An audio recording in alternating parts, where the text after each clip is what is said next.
안녕하세요. 평생 테니스입니다.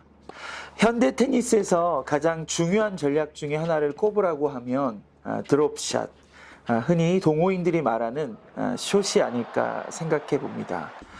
저도 가끔은 상대가 베이스라인 뒤쪽으로 멀리 물러나 있을 때 이 드롭샷을 통해서 포인트를 따는 경우가 있습니다. 하지만 모든 드롭샷이 포인트로 연결되는 것은 아니겠죠. 오늘은 드롭샷에 대해서 알아보도록 하겠습니다.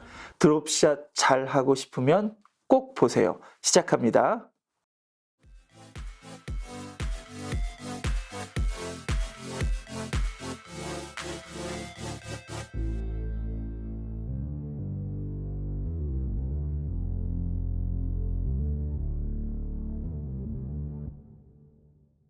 드롭샷에 대해 본격적으로 말하기 전에 작년 2021년 프랑스 오픈 클레이 코트의 신 나달과 테니스 머신 조코비치의 단식 4강전 이야기를 먼저 시작하고자 합니다.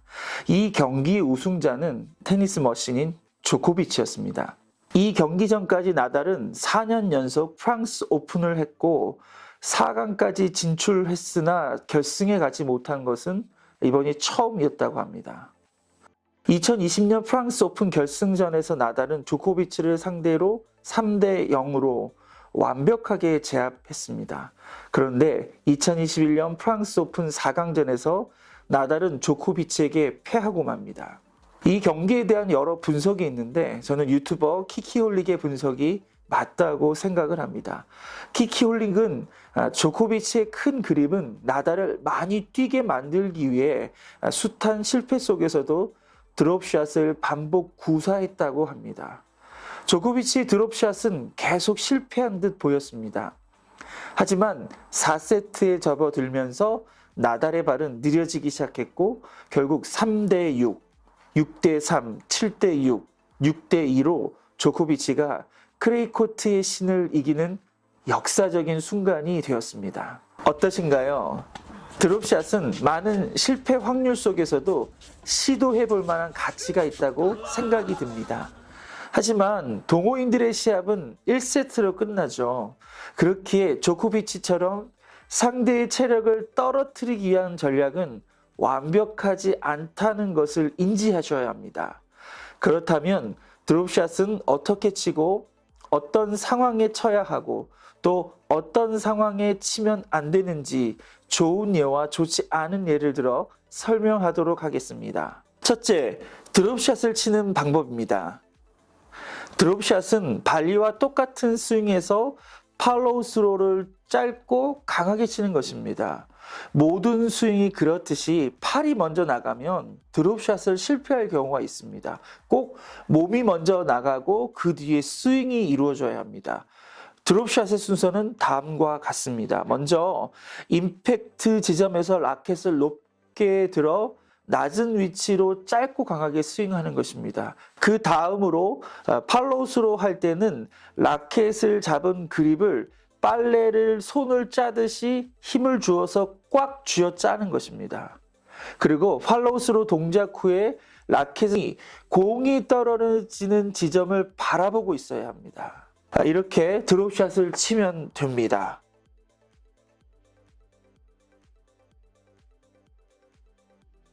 두 번째는 드롭샷을 할 수 있는 상황입니다. 드롭샷의 목적은 상대가 공을 못 치게 하는 것이 아니라 상대를 네트 앞으로 끌어들이는 것입니다.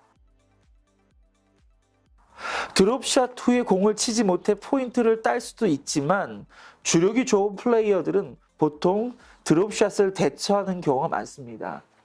그렇기에 드롭샷 후에는 반드시 후속 동작을 준비하고 있어야 합니다. 드롭샷이 에러를 하더라도 상대는 드롭샷을 친다는 경각심을 갖게 되기 때문에 상대의 전술을 혼란스럽게 만들 수 있습니다. 야구에서 빠른 직구만 던지는 것보다 이 변화구가 다양한 것이 타자가 더 혼란스럽다고 하잖아요. 이것과 마찬가지입니다. 그렇다면 드롭샷을 할 수 있는 상황은 어떤 상황인가요? 가장 먼저 생각해 볼 것은요. 상대가 베이스라인 뒤에 멀리 물러나 있을 때입니다. 가장 쉽게 드롭샷을 구사할 수 있는 순간은 두 번째로 생각해 볼 것은요. 스코어가 여유가 있을 때 사용하면 좋습니다. 40-50라는 포인트는 다양한 전술을 구사할 수 있는 상황이죠. 실패해도 괜찮다는 심리적인 안정감이 있기 때문에 마지막은 상대 발이 느릴 때입니다. 동호회에 가입해서 운동을 하면 나이 차가 많은 회원분과 시합을 할 때가 있습니다. 이분이 무릎이 좋지 않거나 또 발이 느린 경우라면 드롭샷을 구사할 수 있습니다. 하지만 성공 후에 어르신의 눈에서 레이저가 나온다는 것은 함정입니다. 속으로 아마도 나쁜 녀석이라고 투덜거리실 수 있습니다. 그래서 나이 차가 많은 회원분이나 무릎이 좋지 않은 분과 시합할 때는 도리상 하지 않는 것이 매너입니다. 그렇지만 동호인 대회 경우는 다릅니다. 꼭 승부를 봐야 할 상황이라면 상대의 약점을 최대한 공략해야 이길 수 있습니다. 약점을 공략하십시오. 세 번째, 드롭샷을 치면 안 되는 상황입니다. 드롭샷을 할 때 에러할 확률도 꽤 높거든요. 네트에 걸린다든지 아니면 사이드 아웃이 된다든지 또 볼의 바운드가 높거나 길어져서 오히려 상대에게 찬스볼을 허용하기도 합니다. 그렇기에 드롭샷을 치면 안 되는 상황이 있다는 것을 아셔야 합니다. 로브도 마찬가지입니다. 로브를 할 수 있는 상황이 있고 하면 안 되는 상황이 있습니다. 하면 안 되는 상황에 로브를 하면 복식 페어의 신뢰를 잃게 됩니다. 복식에서 가장 중요한 것은 페어의 신뢰인데 이 부분에 금이 가기 시작하면 승부에서 질 수밖에 없습니다. 그럼 어떤 상황에서 드롭샷을 치면 안 되나요? 첫 번째는 밀리고 있는 상황입니다. 이것은 스코어, 포인트, 또 랠리 상황 모두 해당됩니다. 예를 들면 5대1로 뒤지고 있다면 드롭샷을 하면 안 됩니다. 40-50로 지고 있다면 이때도 마찬가지입니다. 또 랠리 상황에서 상대가 강하게 밀어붙이고 있는 상황이라면 드롭샷을 하면 안 됩니다. 드롭샷은 기술입니다. 기술은 여유가 있을 때 성공 확률이 높게 됩니다.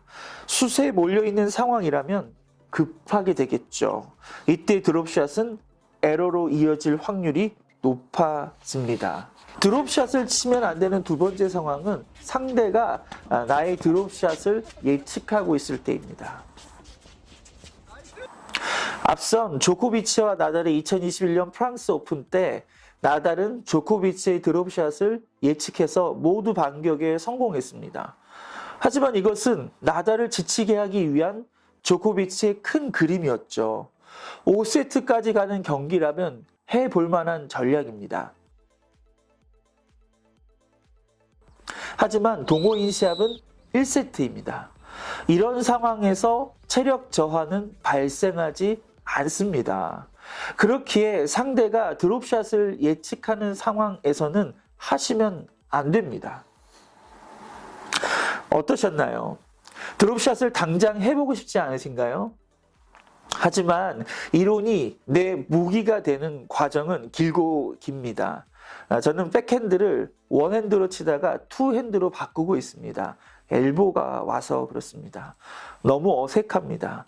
그래서 집에서 시간 날 때마다 섀도우 투핸드 백핸드 연습을 합니다. 이론을 내 무기로 만들기 위해서입니다. 공을 직접 쳐보는 연습은 반드시 하셔야 합니다. 하지만 섀도우 스윙 연습은 동물적인 감각을 만들어줍니다. 꼭 해보세요. 드롭샷의 장인이 되는 그날까지 파이팅!